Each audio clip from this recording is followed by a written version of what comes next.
This is Steve Robbins. Welcome to the Get It Done Guys, quick and dirty tips to work less and do more. You and I both know you're perfect, and of course, I'm perfect too, but so many of the people we have to deal with on a daily basis simply, well, they aren't perfect. And who gets left to deal with the fallout of their shortcomings? You and me. This is so not fair. Listener Michelle is, of course, also perfect, but she has to deal with people who aren't. Michelle writes in, "What do I say when people are late to meetings? I'm twiddling my thumbs waiting for a phone call that was scheduled days ago. The best I could come up with is a polite email asking them if we, quote unquote, missed the call." First, be nice. Your first instinct is best. Be nice. According to science, your brain contains about 100 billion cells. I would hate to be the grad student who had to count them. And so does everyone else's. And of that 100 billion cells, MIT researcher Rebecca Sachs has identified a teeny tiny part of your brain, so small that a zombie wouldn't even consider it an appetizer, which is what figures out what's going on in other people's full-sized brains. It does do a surprisingly good job, but it's just not as complicated as a full-size brain, so it comes up with overly simplistic explanations.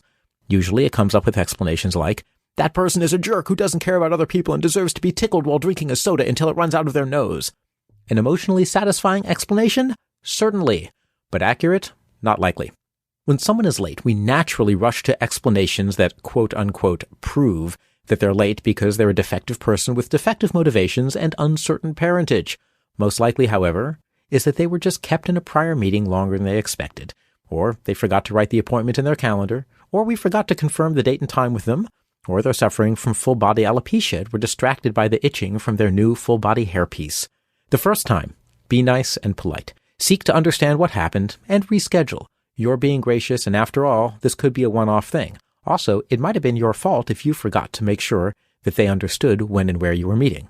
Second, be solution-oriented. If they miss the rescheduled meeting, this could be a pattern.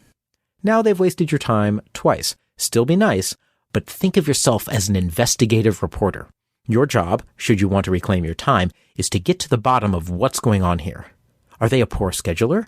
I mean, after all, some people just aren't good at keeping a calendar. Do they just lose track of time and forget that you're supposed to meet? Are they deliberately blowing you off because they're embarrassed to confess their secret crush on you? Ask them. Say, I've noticed that we've crossed signals twice now. How can we make sure that we connect next time? Sometimes it's just as simple as confirming the day of or the day before. My friend Jake, that is his real name, is a master of this. He emailed me last week to make sure that I remembered that we were meeting for lunch Saturday.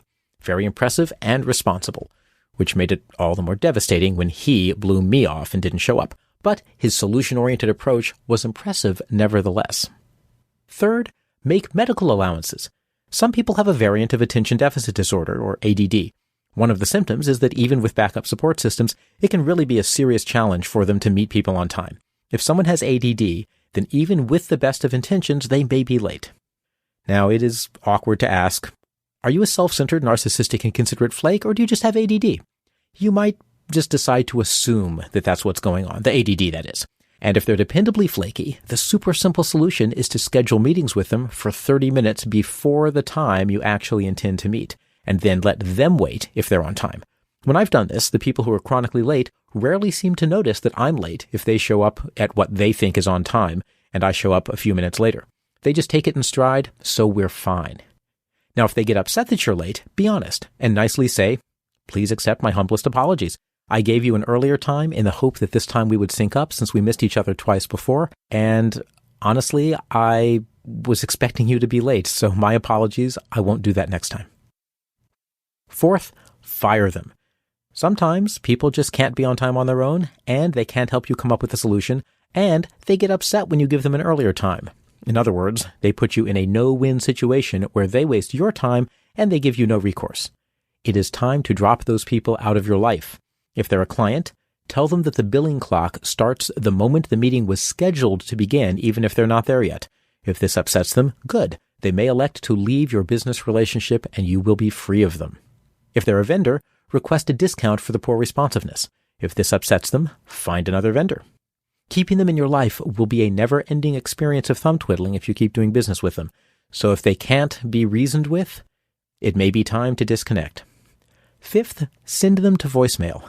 Sometimes you really can't fire them. They may be the only vendor with the product you need, or they may be an important client. And in this case, wait 5 minutes for them at the scheduled time, and then send your phone to voicemail and start working on something else. At your next break in your schedule, call them back and say, when you didn't show up, I assumed you'd forgotten, so I went on to other work. Let's reschedule. No matter what you do, be nice and polite. They're the ones being disrespectful, and your unfailing politeness will provide a contrasting example of, let's be blunt, how to behave maturely.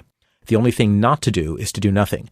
Every time you accommodate the behavior, you're sending the message that you are willing to compensate for their flakiness. When someone's late, give them the benefit of the doubt. If it keeps happening, work together to find a solution. And then just start planning on them being late.